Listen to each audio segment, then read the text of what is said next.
Le vent soufflait différemment à 2400 mètres d'altitude. Jonas Fletcher l'apprit lors de son premier mois de novembre dans la vallée de Wind River, en 1834, lorsque des cristaux de glace se formèrent à l'intérieur des murs de sa cabane et que son seau d'eau gela à 1 mètre de la cheminée. Il avait construit sa cabane comme tous les trappeurs des Rocheuses, des rondins empilés serrés, de la boue tassée entre les interstices, une cheminée en pierre à une extrémité, une construction standard. Tout le monde faisait ainsi. En février, il avait brûlé plus de bois de chauffage que 3 hommes n'en auraient besoin pour tout l'hiver. Ses mains étaient à vif à force de fendre des bûches. Son dos lui faisait mal à force de les transporter, et pourtant, le froid s'infiltrait à travers ses murs comme s'ils étaient faits de papier. Pire encore, lorsque le printemps arriva enfin et que la vallée se réchauffa, cette même cabane se transforma en fournaise. Les épais murs en rondins qui ne pouvaient pas retenir la chaleur en hiver emprisonnaient d'une manière ou d'une autre toute la chaleur estivale, rendant le sommeil impossible et transformant l'intérieur en une véritable étuve. Jonas n'était pas le seul à être confronté à ce problème. Tous les trappeurs, colons et pionniers qui construisaient des cabanes dans les montagnes étaient confrontés à la même réalité brutale. La conception standard des cabanes, qui fonctionnait raisonnablement bien dans les terres et les forêts de l'Est, devenait presque invivable dans les variations extrêmes de température des hautes terres. Les températures pouvaient atteindre 32 degrés en été et descendre jusqu'à 34 degrés en hiver. La même structure devait supporter ces deux extrêmes, et les méthodes de construction traditionnelles échouaient plus souvent qu'elles ne réussissaient. Ce que Jonas découvrit au cours des 3 années suivantes se répandit discrètement dans les communautés montagnardes des Rocheuses, changeant la façon dont les trappeurs et les premiers colons construisaient leurs quartiers d'hiver. Il n'inventa aucune des techniques individuelles. Diverses méthodes existaient depuis des décennies, empruntées à différentes sources, mais Jonas les a combinées d'une manière spécifique qui répondait aux défis uniques de la vie en haute altitude. Le résultat fut une cabane qui restait nettement plus chaude en hiver et plus fraîche en été, utilisant moins de bois de chauffage et offrant un réel confort dans des conditions qui n'en offraient généralement aucun. L'histoire de cette découverte implique un trappeur suédois, une femme chaussonnier, qui trouvait que les hommes blancs construisaient des maisons ridicules et le refus obstiné de Jonas de passer un autre hiver à geler ou un autre été à suffoquer. Il s'agit de comprendre comment la chaleur se déplace réellement dans un bâtiment, de travailler avec les matériaux disponibles dans la nature et de faire la différence entre construire une cabane et construire une maison dans laquelle on peut réellement vivre pendant des années. Jonas Fletcher n'était pas quelqu'un de spécial. Né en Virginie en 1809, il avait travaillé comme apprenti charpentier avant que l'attrait du commerce des fourrures ne l'attire vers l'ouest. Il rejoignit une brigade de trappeurs en route pour les Rocheuses en 1833, faisant partie de cette vague de jeunes hommes à la recherche de peaux de castor avant l'effondrement du commerce. Il avait une certaine expérience de la construction, ce qui était plus que la plupart des trappeurs, mais il connaissait les charpentes en bois et la construction en planches, pas les cabanes en rondins. La première structure qu'il construisit dans la vallée de Wind River reflétait cette inexpérience.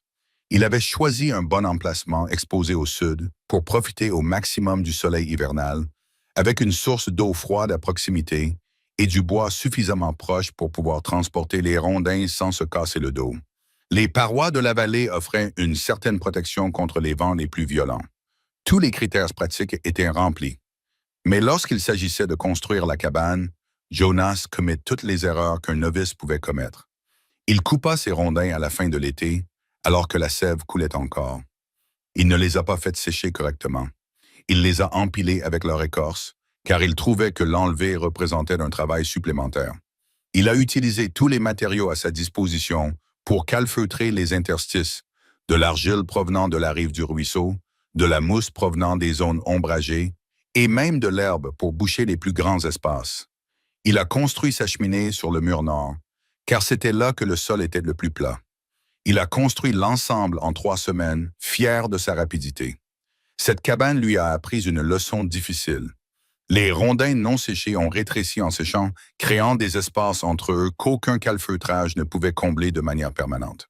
L'écorce retenait l'humidité, favorisant la pourriture et offrant un abri aux insectes. L'argile s'est fissurée lors du premier gel intense, puis s'est effritée. La mousse a séché et est tombée par morceaux. Les espaces comblés avec de l'herbe sont devenus des autoroutes pour les souris, et la cheminée sur le mur nord faisait que la chaleur du feu se dirigeait vers la partie la plus froide de la cabane, tandis que l'espace de vie restait glacial. Mais le pire problème était quelque chose que Jonas ne pouvait pas voir ni comprendre au début. La cabane n'avait pas de masse thermique à l'intérieur de son enveloppe isolée. La cheminée en pierre était adossée au mur extérieur, de sorte que la moitié de sa chaleur se dissipait inutilement vers l'extérieur. Les murs en rondins eux-mêmes évacuaient de la chaleur plus rapidement que la cheminée ne pouvait la remplacer. Lors des nuits les plus froides, Jonas pouvait littéralement voir le givre se former à l'intérieur des murs, malgré le feu qui brûlait dans la cheminée. En été, ces mêmes murs absorbaient la chaleur de la journée et la restituaient toute la nuit, rendant le sommeil impossible. Jonas passa ce premier hiver à brûler 4 cordes de bois par mois, soit 3 fois plus que nécessaire. Il passa l'été à dormir dehors, à même le sol, car la cabane était invivable. Il savait que quelque chose n'allait vraiment pas dans la façon dont il avait construit la maison, mais il ne parvenait pas à comprendre quoi. La réponse commença à se dessiner à l'automne 1835, lorsqu'un trappeur suédois nommé Niels Bergström s'arrêta à la cabane de Jonas alors qu'il traversait la vallée. Niels était dans les montagnes depuis le début des années 1820, l'un des anciens qui avait tout vu et tout survécu. Il regarda la cabane de Jonas avec l'œil exercé de quelqu'un qui savait exactement ce qu'il voyait. « Tu as froid ici, dit Niels. Ce n'était pas une question. Jonas ne prit pas la peine de le nier. Plus froid que je ne l'ai jamais été. Je ne comprends pas pourquoi. Les rondins sont bien ajustés, pour la plupart. J'ai une bonne cheminée. » Niels fit le tour de la construction, l'étudiant sous différents angles. Il poussa certains rondins, vérifia le calfeutrage, examina la position de la cheminée. Finalement, il secoua la tête. « Ta cabane est mal construite. Tu as fait en sorte que le feu réchauffe le sol à l'extérieur au lieu du sol à l'intérieur. Le froid vit dans tes murs au lieu de rester là où il devrait être, à l'extérieur. » Jonas ne comprenait pas ce que cela signifiait. Niels lui expliqua de manière simple, comme quelqu'un qui avait compris ses principes à force d'expérience. La chaleur, dit-il, se déplaçait de manière spécifique. Elle rayonnait à partir de surfaces chaudes comme un feu ou une pierre chauffée par le soleil. Elle se propageait plus rapidement à travers certains matériaux que d'autres, et elle montait, ce qui expliquait pourquoi le plafond d'une cabane restait plus chaud que le sol. Le problème avec la cabane de Jonas était que tous ces mouvements de chaleur jouaient contre lui. La cheminée rayonnait la moitié de sa chaleur vers le mur extérieur, qui la conduisait directement à l'extérieur. La chaleur ascendante s'échappait par les interstices près de la ligne de toiture que Jonas n'avait pas correctement colmatée. Les murs en rondins, qui semblaient solides, agissaient en fait comme des conducteurs modérés. Ce n'étaient pas de mauvais isolants, mais ils n'étaient pas bons non plus. Et la cabane n'avait pas de masse à l'intérieur pour retenir la chaleur après l'extinction du feu. Dans le vieux pays, disait Neil, nous avons appris il y a longtemps comment rester au chaud. Il faut construire le réservoir de chaleur à l'intérieur de la maison, pas à l'extérieur. La cheminée doit être au centre, ou du moins ne pas toucher les murs extérieurs. La masse de pierre doit être entourée d'air chaud afin de retenir cette chaleur et de la restituer lentement pendant la nuit. Il poursuivit en expliquant que les meilleures cabanes qu'il avait vues dans les Rocheuses avaient été construites par des trappeurs qui avaient appris de leurs erreurs, généralement après avoir souffert pendant plusieurs hivers. Ils plaçaient les cheminées à l'intérieur lorsque c'était possible, ou du moins les construisaient avec une masse importante s'étendant dans l'espace de vie. Ils utilisaient une construction à double paroi dans les zones les plus froides, 2 couches de rondins avec de la terre ou de la mousse tassée entre les deux pour l'isolation. Ils colmatent chaque interstice avec un calfeutrage approprié, en utilisant des matériaux qui ne se fissurent pas et ne tombent pas, et ils construisent avec des rondins bien séchés qui ne rétrécissent pas et ne craignent pas de nouveaux interstices. Jonas écoutait attentivement. Il avait déjà commencé à planifier la construction de sa 2e cabane avant l'arrivée de l'hiver suivant. Tout ce que Niels lui avait dit contredisait les principes traditionnels qu'il avait suivis jusqu'alors. Mais ces principes traditionnels l'avaient laissé gelé et misérable. Il décida d'essayer quelque chose de différent. La 2e source d'information vint d'une source inattendue. Ce même automne, une femme chaussonnier nommée Morning Crow traversa la vallée avec son mari, un trappeur canadien-français nommé Baptiste Marot. Ils s'arrêtèrent à la cabane de Jonas pour faire du commerce, et Morning Crow jeta un coup d'œil à son installation et éclata de rire. Les hommes blancs construisent des maisons froides, dit-elle dans un mélange de chaussonnier, de français et d'anglais, qui servait de langue commune pour le commerce dans les montagnes. Vous construisez des murs qui respirent la chaleur comme un vieil homme respire la vie. Jonas en avait assez que les gens lui disent que sa cabane était horrible, mais il était aussi assez intelligent pour écouter les conseils de quelqu'un qui avait survécu aux hivers dans ce pays. Morning Crow expliqua que son peuple ne construisait pas avec des rondins comme le faisaient les trappeurs blancs.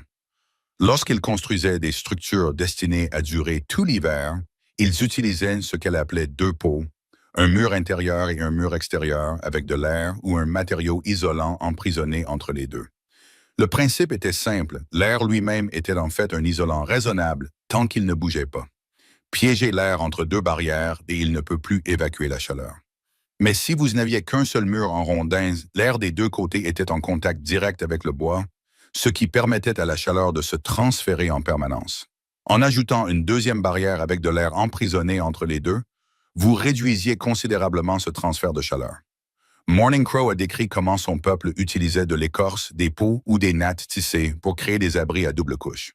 Elle a expliqué comment ils creusaient des huttes partiellement souterraines dans les régions les plus froides, utilisant la terre elle-même comme isolant.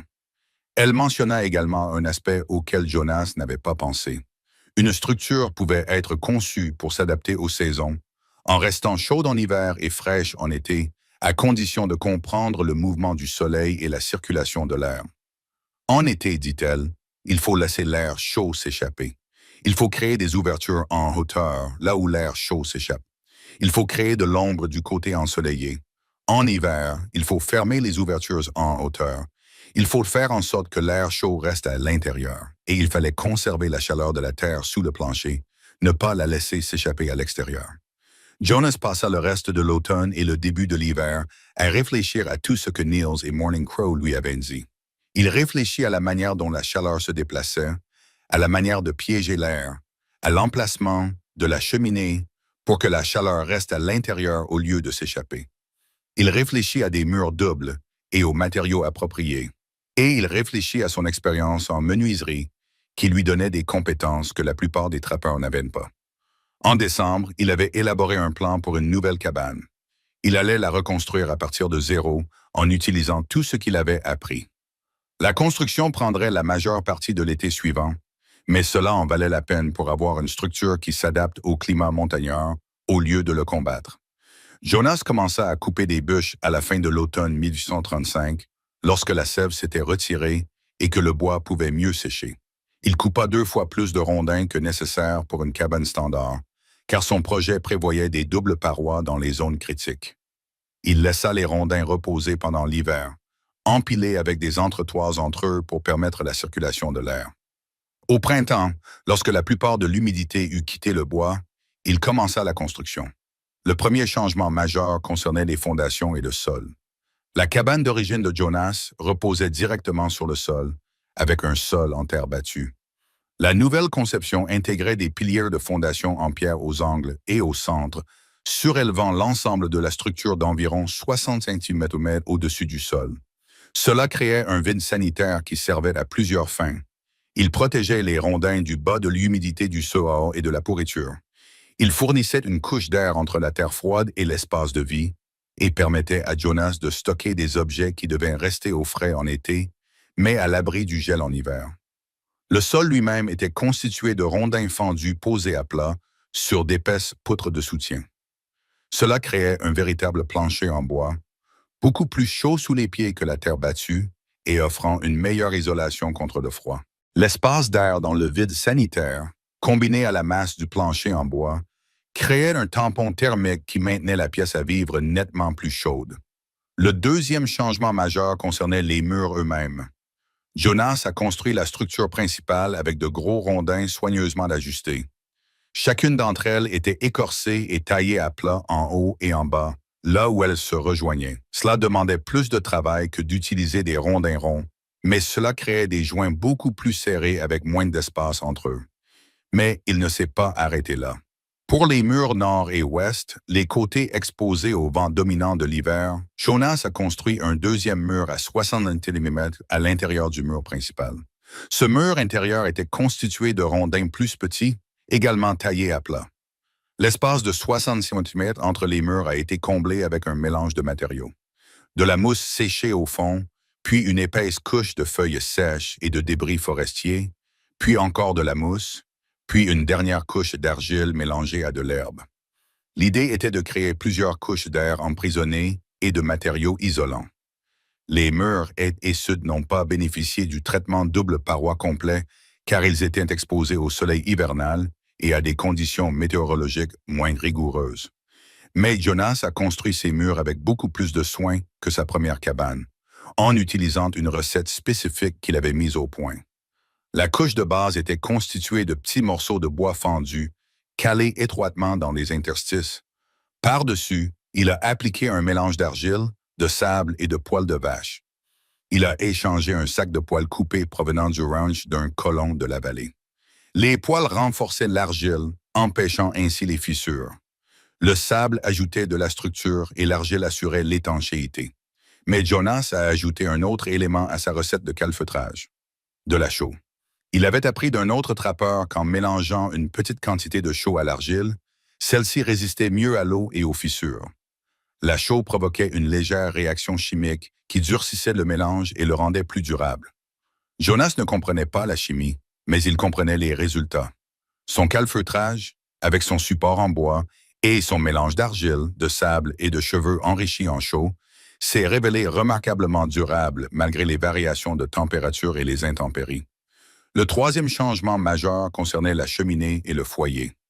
Au lieu de construire contre le mur extérieur, Jonas a placé sa cheminée à l'intérieur, à environ 1,20 m du mur nord. Il a construit le foyer et l'âtre à partir de pierres soigneusement sélectionnées, des pierres plates pour le sol du foyer et des galets de rivière arrondis pour la structure supérieure, mais l'élément clé était la masse. Jonas a construit une cheminée beaucoup plus grande que ce qui était strictement nécessaire pour le foyer lui-même. La cheminée en pierre était épaisse et large, créant une masse thermique importante à l'intérieur de la cabane. Il a prolongé les bancs en pierre de chaque côté de la cheminée, créant ainsi des places assises qui servaient également de masse thermique supplémentaire. L'ensemble de la structure pesait probablement 4 ou 5 tonnes de pierre, toutes placées à l'intérieur de la cabane, où la chaleur stockée se diffusait dans l'espace de vie. Le principe de conception était simple. Il suffisait d'allumer un feu vif pendant 1 heure ou 2 pour chauffer toutes ces pierres. La pierre absorbait la chaleur, puis la libérait lentement pendant les 8 à 10 heures suivantes.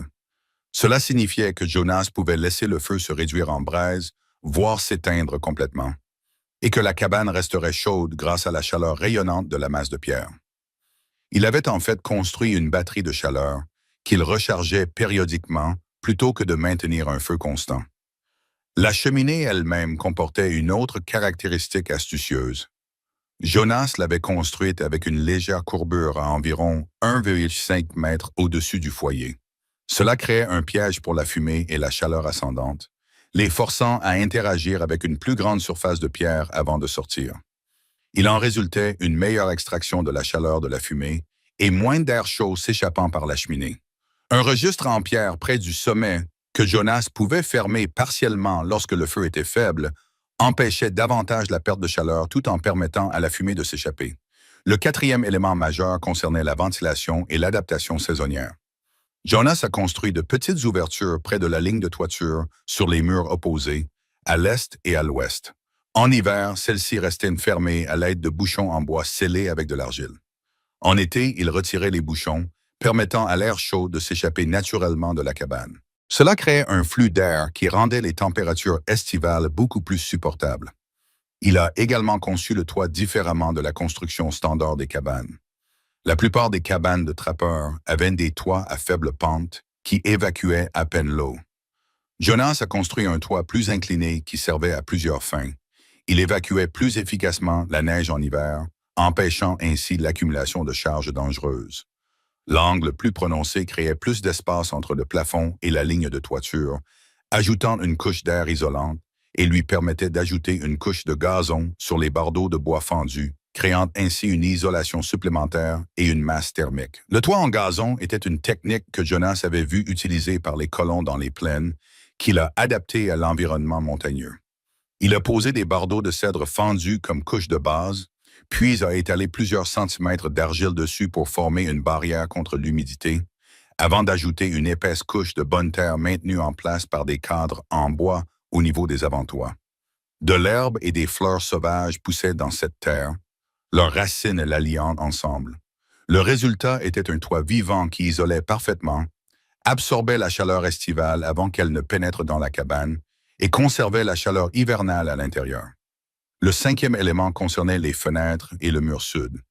Jonas a construit sa cabane avec la porte principale et 2 fenêtres sur le côté sud, face au soleil d'hiver. Les fenêtres étaient petites, le verre était cher et fragile, mais elles étaient positionnées de manière à laisser entrer un maximum de lumière pendant l'angle bas du soleil en hiver.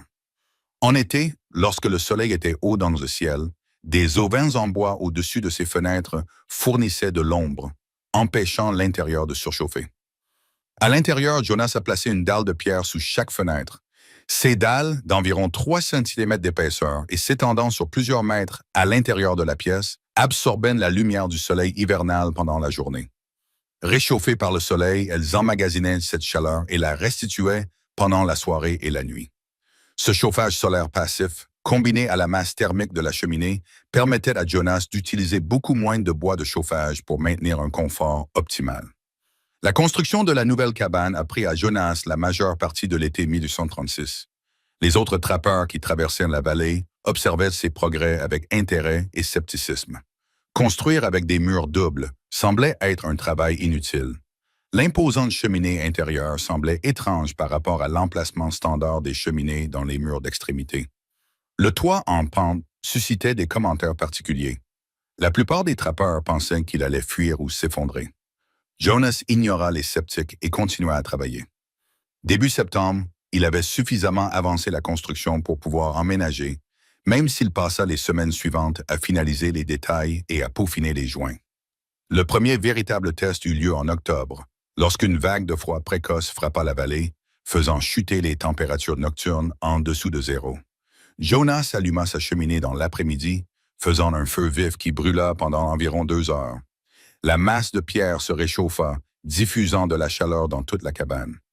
Le soir venu, lorsque le feu s'était réduit en braise, la température intérieure était nettement plus agréable, à tel point que Jonas n'avait pas besoin de son manteau épais, ce qui n'avait jamais été le cas dans son ancienne cabane. Il a laissé le feu s'éteindre complètement vers minuit et s'est couché. À son réveil à l'aube, son souffle formait encore de la buée, mais la cabane était loin d'être aussi froide qu'elle aurait dû l'être. La cheminée en pierre était encore chaude au toucher. Les murs ne présentaient aucune trace de givre à l'intérieur.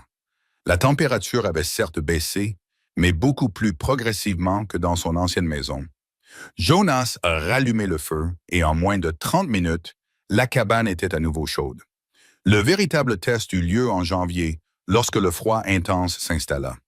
Les températures chutèrent à moins 30 degrés pendant plusieurs jours consécutifs. Jonas alluma son feu pendant quelques heures chaque après-midi et chaque soir, puis le laissa s'éteindre pendant la nuit. La structure massive en pierre conservait la chaleur toute la nuit. Les doubles murs empêchaient le froid de pénétrer par le nord et l'ouest. Le calfeutrage étanche éliminait les courants d'air et le plancher surélevé empêchait le froid du sol de remonter. Jonas a brûlé moins de la moitié du bois de chauffage qu'il avait utilisé l'hiver précédent, et la cabane est restée nettement plus confortable. Il pouvait travailler à l'intérieur sans gants. Il pouvait dormir sans s'empiler toutes les couvertures qu'il possédait. La différence était si remarquable que les autres trappeurs qui lui rendaient une visite voulaient immédiatement savoir ce qu'il avait fait différemment. La nouvelle se répandit dans la vallée de Wind River et au-delà. D'autres trappeurs commencèrent à intégrer les techniques de Jonas dans leur propre cabane. Certains utilisèrent la construction à double paroi. D'autres se concentrèrent sur le repositionnement de leur cheminée afin de créer une masse thermique intérieure. La plupart commencèrent à utiliser sa recette de calfeutrage, qui s'avéra plus durable que l'approche standard à base d'argile et de mousse. La combinaison spécifique de techniques variait en fonction des besoins de chacun, des matériaux disponibles et des compétences en construction, mais les principes de base restaient les mêmes. En 1838, plusieurs cabanes de la vallée présentaient des variantes du modèle de Jonas. Un trappeur canadien-français nommé Rémy a construit une structure hybride avec des doubles parois uniquement sur le côté nord, ce qui lui a permis d'économiser du travail tout en bénéficiant d'une isolation importante. Deux frères du Kentucky ont construit leur cheminée en plein centre de leur cabane, créant ainsi une masse de pierre si importante qu'elle restait chaude pendant plus de 24 heures après l'extinction du feu. Un trappeur plus âgé nommé Samuels a ajouté la technique du toit en gazon à sa cabane existante, rapportant que cela faisait une différence notable en termes de confort, tant en été qu'en hiver. Les avantages estivaux de la conception de Jonas sont devenus évidents pendant les mois chauds de 1837. Alors que les autres cabanes se transformaient en fours, la structure de Jonas restait nettement plus fraîche.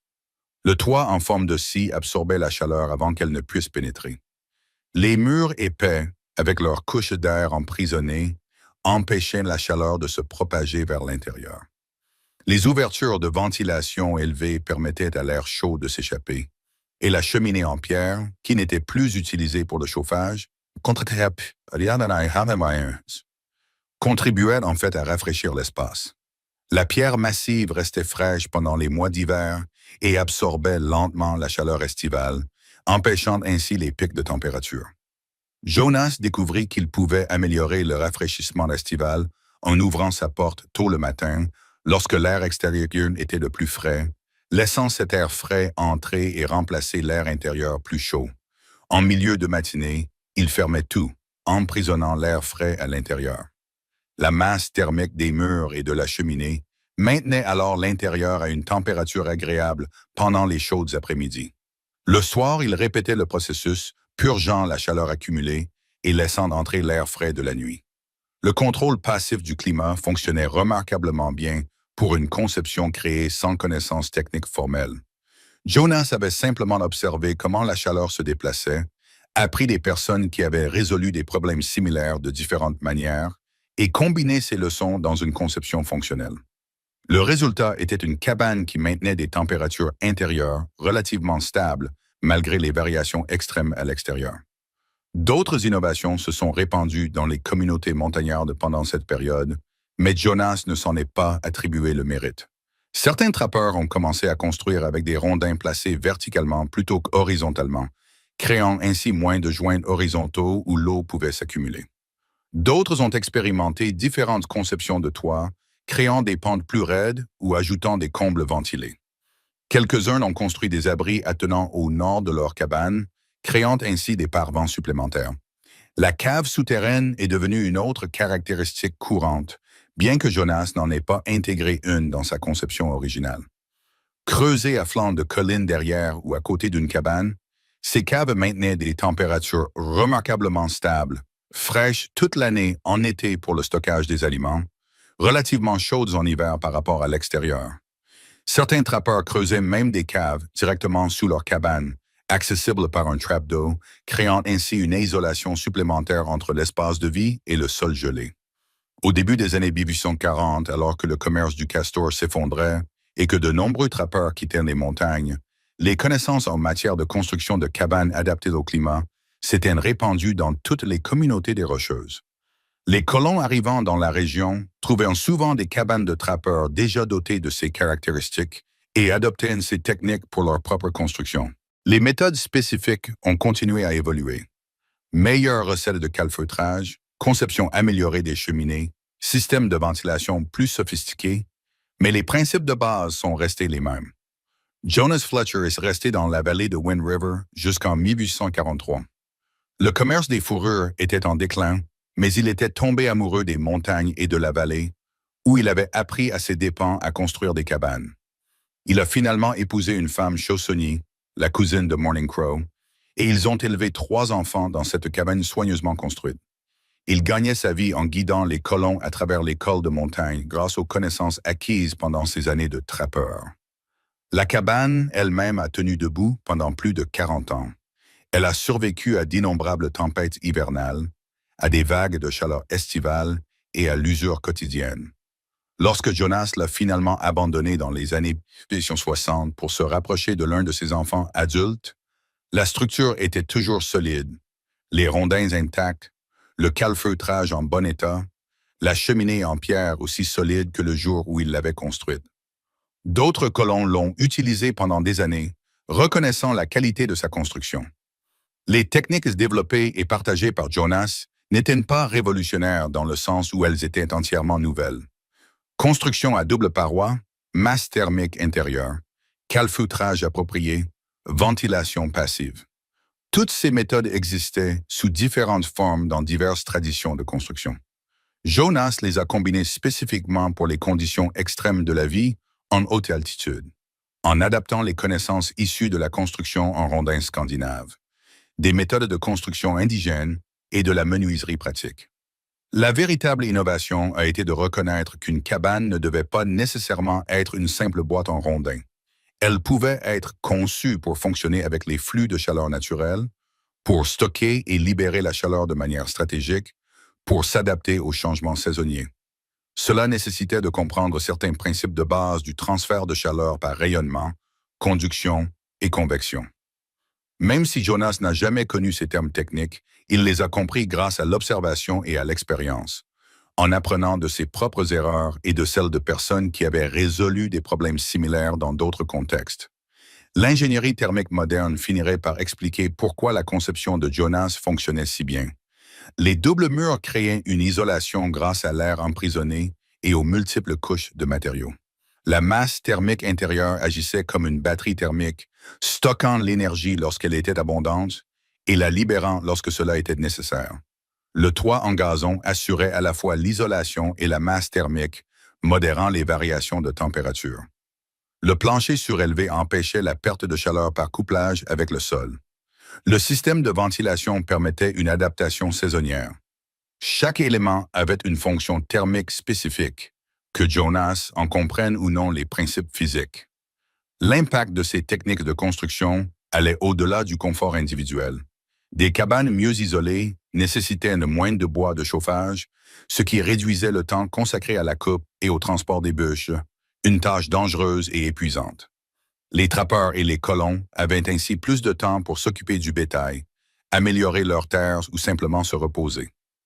La réduction de la consommation de bois de chauffage a également eu un impact moindre sur les forêts locales, qui étaient déjà soumises à une pression due à la surexploitation. Des cabanes plus chaudes et plus confortables ont peut-être également contribué à améliorer la santé. L'exposition constante au froid, comme Jonas l'a vécu lors de son premier hiver, a stressé son corps et augmenté sa vulnérabilité aux maladies respiratoires. Les cabanes qui maintenaient des températures plus stables et plus chaudes ont réduit ce stress. Si la vie à la frontière restait rude et dangereuse, de petites améliorations des conditions de vie quotidiennes pouvaient se traduire par des différences significatives en termes de survie et de qualité de vie. L'aspect social des innovations de Jonas mérite également d'être mentionné. En partageant librement ses techniques avec d'autres trappeurs et colons, il a contribué à une tradition d'entraide et d'échange de connaissances qui caractérisait les communautés montagnardes. Construire une cabane qui fonctionnait correctement faisait la différence entre survivre à l'hiver et mourir de froid. Les gens partageaient leurs connaissances en matière de survie, car la vie de chacun en dépendait. La volonté de Jonas d'expliquer ses méthodes pour aider les autres à comprendre les principes plutôt que de les garder secrets reflétait cette approche communautaire de la vie dans les régions pionnières. Certains des trappeurs qui ont appris de Jonas ont ensuite construit des cabanes dans d'autres régions, diffusant ainsi ses techniques. Un groupe de trappeurs qui a passé l'hiver dans la vallée en 1838 a ensuite construit des cabanes dans le territoire du Montana, en incorporant la conception à double paroi. Au début des années 1840, les colons qui se rendaient dans l'Oregon s'arrêtaient parfois dans la vallée de Wind River et recevaient des conseils de Jonas et d'autres personnes sur la construction de cabanes. Ces connaissances se sont progressivement diffusées grâce au réseau d'informels qui reliait les communautés montagnardes sur des milliers de kilomètres. Les techniques spécifiques ont également continué à s'adapter aux différents environnements et matériaux. Dans les régions où la pierre était rare, les constructeurs utilisaient des briques d'adobe ou de la terre battue épaisse pour la masse thermique. Lorsque le bois était limité, Ils utilisaient des rondins plus petits et des couches d'isolation plus épaisses. Dans les régions où le climat était différent, avec des variations de température moins extrêmes ou des précipitations différentes, les conceptions évoluaient en conséquence. Les principes de base restaient les mêmes, mais la mise en œuvre variait en fonction des conditions locales et des ressources disponibles. Jonas lui-même a continué à affiner son approche au fil des ans. À la fin des années 1830, il a ajouté une petite serre attenante au côté sud de sa cabane, qu'il utilisait pour prolonger la saison de culture des légumes et fournir un chauffage passif supplémentaire en hiver. Il a testé différents matériaux de calfeutrage pour finalement retenir une recette comprenant de petites quantités de suif pour améliorer la résistance à l'eau. Il a construit une deuxième cheminée en pierre pour cuisiner en été, située à l'extérieur afin d'éviter de chauffer inutilement la cabane par temps chaud. À l'âge de 50 ans, la cabane de Jonas était devenue une sorte de joyau dans la vallée. Les visiteurs faisaient souvent remarquer à quel point elle était confortable par rapport à d'autres constructions. Certains ont essayé de la lui acheter, mais Jonas a toujours refusé.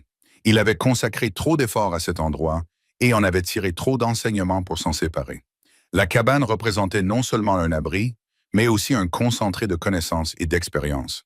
Le contexte plus large de la conception des cabanes dans la frontière américaine montre que le travail de Jonas s'inscrivait dans une évolution plus large des pratiques de construction. Tout au long du 19e siècle, les colons et les constructeurs ont progressivement mis au point de meilleures méthodes pour créer des structures confortables et durables dans des environnements difficiles. L'expansion rapide vers l'ouest a obligé les gens à construire constamment dans de nouveaux climats et avec des matériaux inconnus, ce qui les a contraints à s'adapter et à innover. Les variations régionales dans la conception des cabanes reflétaient les différents défis environnementaux. Dans le climat humide du nord-ouest du Pacifique, les constructeurs se sont concentrés sur la prévention des dommages causés par l'humidité en utilisant des toits pentus et des fondations surélevées. Dans le sud-ouest chaud et sec, les murs épais en adobe offraient une masse thermique et une isolation. Dans les grandes plaines, où le bois était rare, les colons construisaient des cabanes en tourbe en utilisant la terre elle-même comme structure et isolation. Chaque région a développé des méthodes adaptées à ces conditions spécifiques. La contribution de Jonas était spécifique aux environnements montagneux de haute altitude, caractérisés par des variations de température extrêmes et de longs hivers froids. Ces techniques répondaient efficacement à ces défis particuliers sans nécessiter de matériaux coûteux ou d'outils sophistiqués. La conception pouvait être réalisée par une seule personne ayant des compétences de base en menuiserie au cours d'un été. Cette accessibilité a permis à ces techniques de se répandre facilement parmi les trappeurs et les colons qui avaient besoin de solutions pratiques et non de constructions élaborées. L'héritage de ces connaissances pratiques en matière de construction s'est transmis de génération en génération. Les enfants qui ont grandi dans des cabanes bien construites ont appris les principes qui sous-tendent la conception. Ils ont appliqué ces connaissances à leurs propres projets de construction, parfois en améliorant ce qu'ils avaient appris, parfois en le simplifiant pour l'adapter à des circonstances différentes. La tradition orale de partage des techniques de construction a permis à ce savoir de rester vivant et adaptable, même en l'absence de documentation écrite. Certains descendants directs de Jonas ont continué à vivre dans la région des Rocheuses pendant des décennies. Ces petits-enfants racontaient des histoires sur la cabane construite par leur grand-père, celle qui restait chaude en hiver sans brûler des montagnes de bois de chauffage, celle avec la grande cheminée en pierre et le toit en gazon. Peu importait qu'ils comprennent parfaitement les principes thermiques en jeu ou qu'ils sachent simplement que leur grand-père l'avait construite intelligemment. Le savoir a perduré sous la forme de structures qui fonctionnaient, de méthodes qui réussissaient et d'histoires qui enseignaient. Le passage de l'ère de la trappe à l'agriculture sédentaire dans les années 1850 et au-delà a apporté de nouvelles approches de la construction, mais bon nombre des leçons tirées de l'époque de la trappe sont restées pertinentes. Les agriculteurs et les éleveurs qui construisaient des maisons permanentes dans les montagnes étaient toujours confrontés à des variations de température extrêmes. Ils avaient toujours besoin de structures qui restaient chaudes en hiver et fraîches en été. Les techniques spécifiques ont évolué.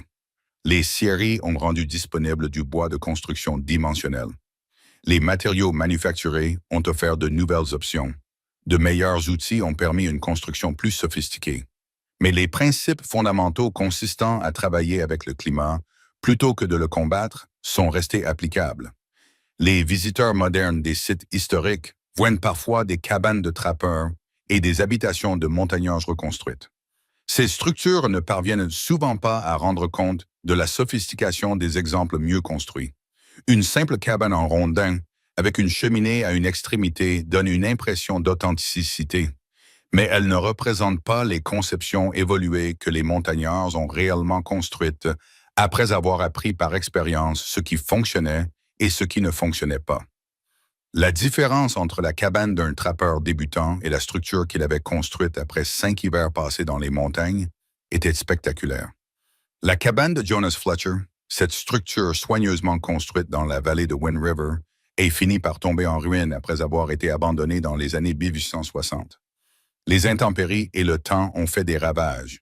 Le toit en gazon s'est d'abord effondré, puis la structure en bois exposée a commencé à se détériorer. Au début des années 1900, seule la cheminée en pierre était encore debout, monument à la partie de la structure qui avait été construite pour durer. Même celle-ci a fini par être ensevelie par les mouvements de terrain et la végétation envahissante. Mais les connaissances acquises et partagées par Jonas ont perduré longtemps après la disparition de la structure physique. Les trappeurs, les colons et les montagnards des Rocheuses ont continué à utiliser des techniques qui remontaient en partie aux dures leçons apprises dans cette vallée dans les années 1830. L'attribution spécifique a été perdue. Quelques décennies plus tard, rares étaient ceux qui savaient d'où provenaient certaines méthodes de construction, mais ces méthodes continuaient à fonctionner et c'était tout ce qui comptait. Cette histoire met en évidence un aspect important de l'innovation et du partage des connaissances dans les régions pionnières. Les avancées majeures ne venaient pas toujours de constructeurs professionnels ou d'ingénieurs qualifiés. Parfois, les innovations les plus précieuses venaient de personnes observatrices, disposées à tirer les leçons de leurs erreurs, à écouter diverses sources de connaissances et à expérimenter jusqu'à trouver de meilleures solutions. En combinant les principes suédois de construction en rondin, les connaissances indigènes en matière de construction et la menuiserie pratique, Jonas a créé quelque chose de plus efficace que n'importe quelle tradition prise isolément. Cela montre également comment les défis environnementaux ont imposé l'adaptation. La première cabane de Jonas aurait été adéquate dans de nombreux environnements. Dans les conditions extrêmes de la vallée de Wind River, à 200-400 mètres d'altitude, elle était à peine habitable.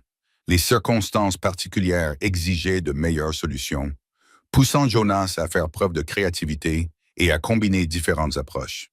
Comme c'est souvent le cas, la nécessité a stimulé l'innovation. La leçon fondamentale tirée du travail de Jonas Fletcher, à savoir que les bâtiments peuvent être conçus pour s'adapter au climat plutôt que de simplement y résister, reste d'actualité. Les bâtiments écologiques modernes et la conception des maisons passives suivent des principes similaires. Utiliser la masse thermique pour stocker et libérer la chaleur de manière stratégique. Créer des enveloppes isolées pour empêcher le transfert de chaleur. Concevoir une ventilation naturelle lorsque cela est avantageux. Orienter les structures de manière à tirer parti du chauffage solaire passif. Ces idées ne sont pas nouvelles. Les montagnards des années 1830 comprenaient ces principes, même s'ils les exprimaient différemment des ingénieurs modernes. Jonas est mort en 1881 à l'âge de 72 ans, après avoir vécu beaucoup plus longtemps que la plupart des montagnards de son époque. Il avait vu l'essor et l'effondrement du commerce du castor. Il avait été témoin de la transformation de la nature sauvage des montagnes en territoires colonisés. Il avait vu les chemins de fer traverser des vallées où seuls des sentiers de chasse existaient auparavant. À travers tous ces changements, il se souvenait de ses premiers hivers dans la vallée de Wind River, où il avait appris à la dure comment construire une cabane qui fonctionnait vraiment. Dans ces dernières années, Jonas guidait parfois de jeunes constructeurs qui lui demandaient des conseils sur la construction de cabanes. Il partageait ce qu'il avait appris, expliquant les doubles murs et la masse thermique, le calfeutrage approprié et la ventilation saisonnière. Certains écoutaient attentivement. D'autres acquiesçaient poliment et construisaient ce qui était le plus rapide et le plus facile. Jonas ne s'en inquiétait pas. Il avait appris que les gens devaient avoir suffisamment froid et brûler suffisamment de bois de chauffage supplémentaire avant de faire l'effort de construire correctement. Mais pour ceux qui écoutaient et appliquaient les principes, la récompense était immédiate et durable. Une cabane qui restait chaude en hiver sans brûler trop de bois de chauffage. Une structure qui restait fraîche en été sans nécessiter une attention constante. Une maison qui s'adaptait à l'environnement plutôt que de le combattre. C'était là la véritable innovation. Comprendre qu'un bâtiment pouvait être plus qu'un simple abri contre les éléments. Il pouvait être un outil permettant de gérer le climat, de créer du confort et de faciliter un peu la survie.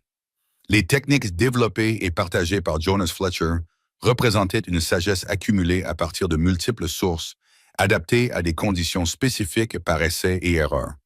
Ce n'étaient pas des solutions parfaites. Aucune méthode de construction ne l'est, mais elles étaient nettement meilleures que l'approche standard utilisée par la plupart des trappeurs. Et cette amélioration, multipliée par des dizaines ou des centaines de cabanes au fil des hivers et des étés, représentait une avancée significative dans les conditions de vie à la frontière.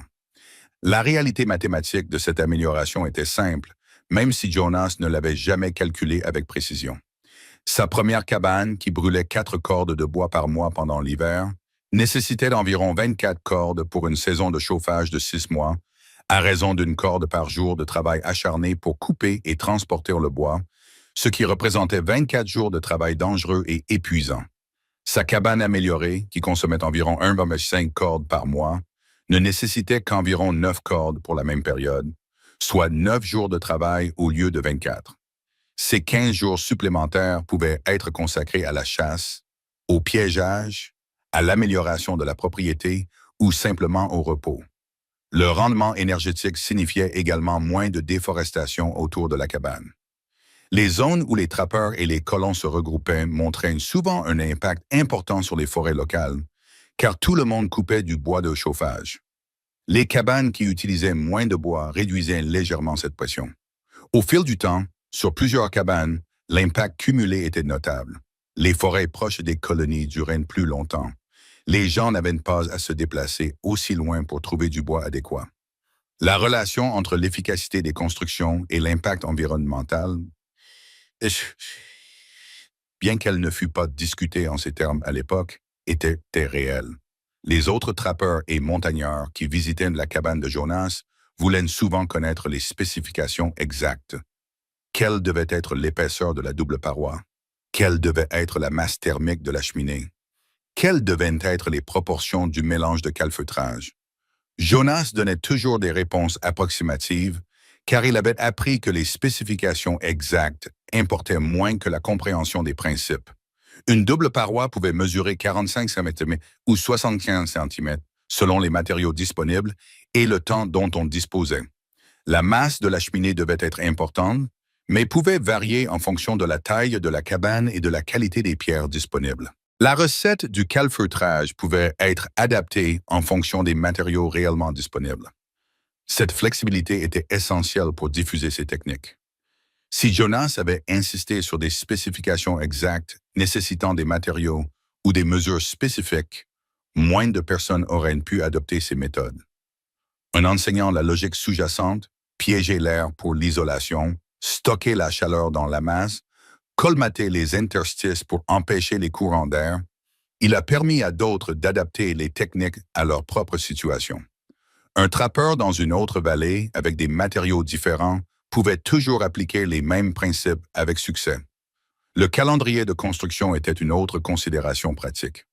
La cabane améliorée de Jonas a pris la majeure partie d'un été à construire, en travaillant seul.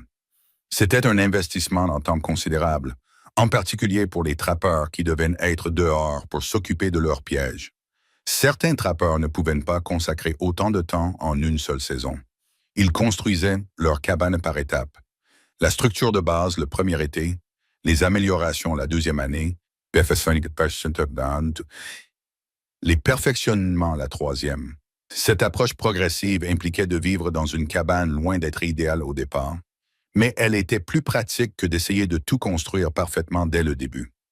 Jonas disait souvent que les améliorations les plus importantes étaient le calfeutrage pour éliminer les courants d'air, le positionnement de la cheminée pour conserver la masse thermique à l'intérieur de l'enveloppe isolée et la création d'un plancher surélevé pour empêcher le froid du sol de remonter. Ces 3 changements à eux seuls faisaient une différence considérable et pouvaient être réalisés relativement rapidement. Les doubles murs, le toit en pente et d'autres améliorations apportaient des avantages supplémentaires, mais nécessitaient plus de temps et de matériaux. La saisonnalité de la construction avait également son importance. La plupart des trappeurs ne pouvaient construire que pendant l'été relativement court dans les montagnes, de juin à septembre. Ce délai limité impliquait de travailler efficacement et de donner la priorité aux éléments les plus importants. Jonas recommandait de commencer par les fondations et le sol, puis les murs, puis le toit. Il fallait que la structure soit étanche avant l'arrivée de l'hiver. Les améliorations telles que le calfeutrage ou l'ajout d'une couche de gazon sur le toit pouvaient être réalisées l'été suivant si nécessaire. Les outils nécessaires étaient minimes, ce qui a contribué à la diffusion de ces techniques. Une bonne hache, une scie, une tarière pour percer, un couteau à bois pour façonner le bois et une pelle couvraient la plupart des besoins. Il s'agissait d'outils que tout trappeur possédait déjà. Aucun équipement spécialisé ni matériaux coûteux n'était nécessaire. La pierre pour la cheminée provenait des ruisseaux ou des collines voisines. Les rondins provenaient des forêts environnantes. Les matériaux de calfeutrage, l'argile, le sable, la mousse et l'herbe étaient disponibles gratuitement. Même la chaux, l'ingrédient potentiellement difficile à obtenir, pouvait être remplacé par d'autres matériaux si nécessaire.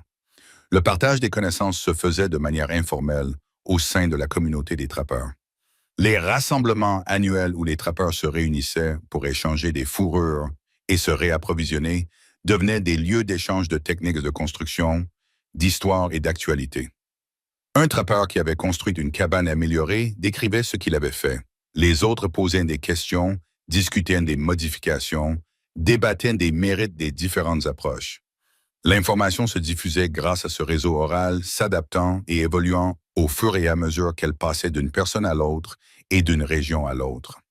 Les femmes des communautés montagnardes contribuaient souvent de leurs propres connaissances à la conception des bâtiments, bien que les archives historiques aient rarement documenté leurs contributions.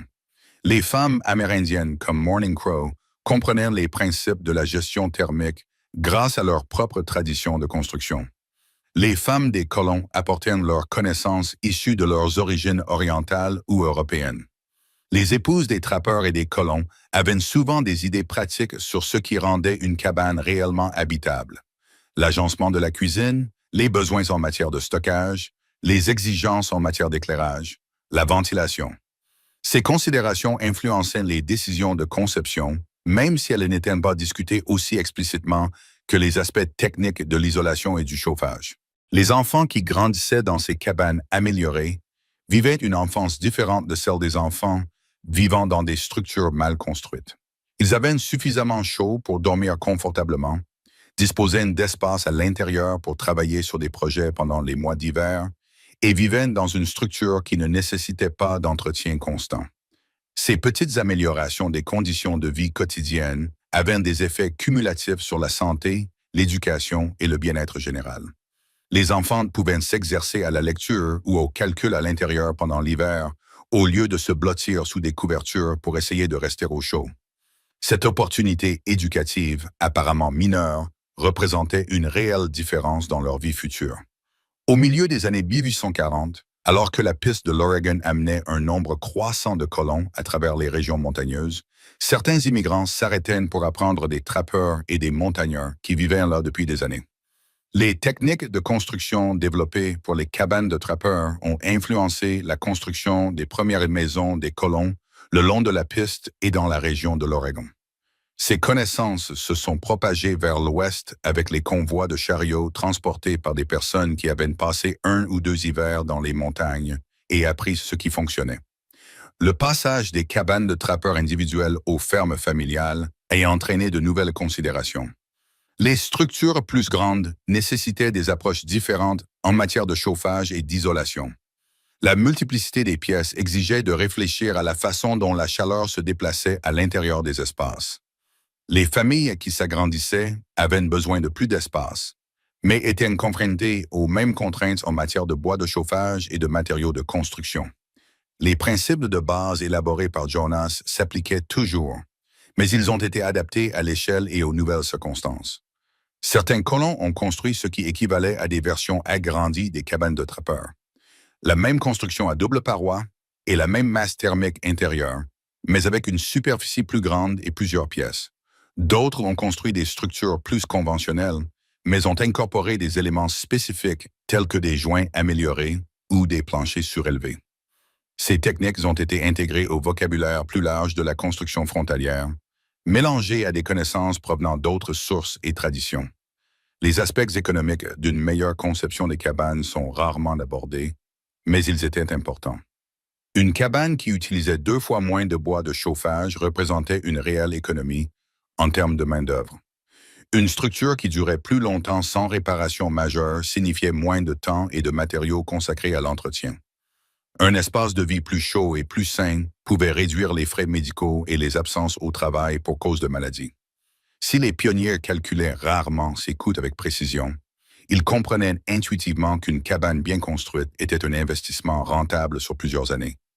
La satisfaction de vivre dans une structure qui fonctionnait bien ne devait pas non plus être négligée. Après des années de lutte contre une cabane froide et pleine de courants d'air, l'expérience de la chaleur et du confort représentait une réelle amélioration de la qualité de vie. Jonas mentionnait dans ses lettres à sa famille restée dans l'Est que sa cabane améliorée ressemblait à un véritable foyer plutôt qu'à un simple abri. Cette différence psychologique, la possibilité de se détendre et de se sentir à l'aise dans son propre espace, avait une valeur qui dépassait la simple survie. Les connaissances techniques représentaient également une forme de richesse qui pouvait être partagée ou échangée. Un trappeur connu pour construire de bonnes cabanes pouvait aider d'autres personnes à construire la leur en échange d'autres biens ou services. Les nouveaux colons dans les montagnes recherchaient des constructeurs expérimentés pour obtenir des conseils. Ces connaissances avaient une valeur sociale, créant des relations et des obligations au sein de la communauté. Jonas a aidé plusieurs jeunes trappeurs à améliorer leurs cabanes au fil des ans, nouant des amitiés et des alliances qui se sont avérées précieuses dans cet environnement montagneux isolé. L'histoire des innovations de Jonas Fletcher en matière de cabanes illustre également comment les connaissances historiques se perdent et se redécouvrent. Au début des années 1900, avec la généralisation des techniques et des matériaux de construction modernes, bon nombre des méthodes spécifiques et développées par les montagnards ont été oubliées. Les générations suivantes intéressées par les constructions historiques ont parfois dû redécouvrir des principes que les trappeurs des années 1830 comprenaient parfaitement. Le cycle de la connaissance, innovation, adoption, utilisation courante, perte éventuelle, redécouverte, s'est déroulé sur plusieurs décennies. Les efforts de reconstruction moderne sur les sites historiques passent parfois à côté de ces subtilités. Une cabane de montagnard construite pour les touristes représente souvent la construction la plus basique, car les constructeurs supposent que c'est celle qu'utilisaient les trappeurs. Les techniques raffinées et évoluées qui rendaient la vie en montagne réellement durable sont négligées. Cela donne une impression trompeuse d'une vie à la frontière plus primitive qu'elle ne l'était en réalité. Les meilleurs bâtisseurs de la frontière étaient des solutionneurs sophistiqués qui ont développé des solutions efficaces à des défis réels. Les connaissances environnementales intégrées dans ces techniques de construction méritent d'être reconnues. Comprendre comment l'air froid s'accumule dans les vallées, comment les régimes de vent affectent les sites de construction, comment l'angle du soleil change avec les saisons, comment l'humidité se déplace à travers les matériaux. Tout cela représentait une observation détaillée des modèles naturels. Les montagnards comme Jonas ont développé ces connaissances grâce à leur expérience directe, apprenant à lire l'environnement et à travailler avec lui plutôt que contre lui. Le contraste entre les 2 cabanes de Jonas, la première construite rapidement selon des méthodes standards, la seconde construite avec soin à l'aide de techniques raffinées, démontre l'intérêt d'apprendre de ses échecs. Son premier hiver fut misérable, mais il lui apprit ce qui ne fonctionnait pas. Sa volonté de reconnaître ses erreurs et d'essayer différentes approches lui permet finalement de réussir.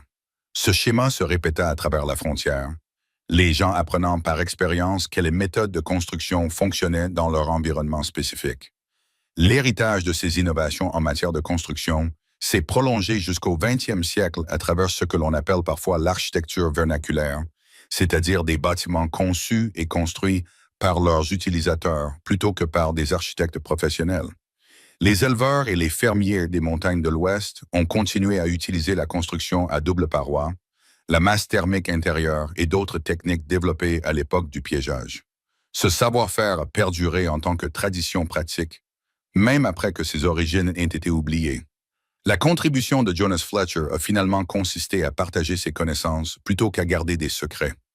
Il aurait pu garder ses techniques de construction pour lui, conservant ainsi un avantage sur les autres trappeurs. Au lieu de cela, il a librement expliqué ce qu'il avait appris, aidant les autres à améliorer leurs propres conditions de vie. Cette générosité reflétait l'éthique coopérative nécessaire à la survie dans l'environnement montagneux hostile. Lorsque les cabanes de chacun fonctionnaient mieux, tout le monde était plus en sécurité et avait plus de chances de survivre à l'hiver. L'histoire ne s'achève pas avec la mort de Jonas en 1881, mais avec l'utilisation continue des principes qu'il a contribué à développer et à diffuser. Les constructeurs modernes intéressés par une conception économe en énergie et adaptée au climat redécouvrent bon nombre de ces techniques. Conception solaire passive, masse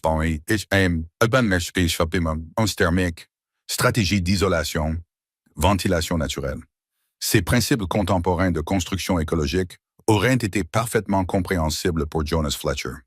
Il n'aurait peut-être pas utilisé la même terminologie, mais il comprenait les concepts grâce à son expérience directe. Cette idée fondamentale reste précieuse. Les bâtiments doivent être conçus pour s'adapter à leur environnement plutôt que de simplement y résister. Comprendre comment la chaleur se déplace, comment les matériaux se comportent, comment les saisons changent et comment les forces naturelles interagissent. Ces principes permettent de créer des structures plus confortables, plus efficaces et plus durables. Jonas Fletcher a appris ces leçons à ses dépens, en gelant pendant un hiver dans les montagnes rocheuses, dans une cabane mal construite. Sa volonté d'observer, d'expérimenter, d'apprendre des autres et de partager ses découvertes a créé un savoir qui s'est répandu dans les communautés montagnardes et a influencé la construction dans les régions pionnières pendant des générations. C'est là la véritable histoire. Il ne s'agit pas seulement de l'amélioration de la cabane d'un montagnard, mais de l'accumulation et du partage de connaissances qui ont rendu la vie dans les régions pionnières plus vivable.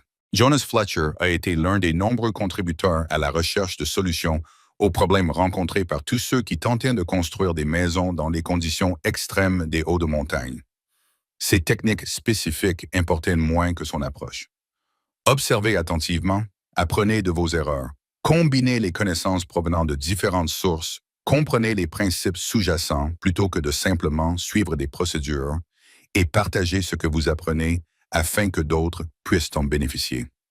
La cabane qui a tout déclenché, cette structure soigneusement construite dans la vallée de Wind River, avec ses doubles murs et sa massive cheminée en pierre, a disparu depuis longtemps.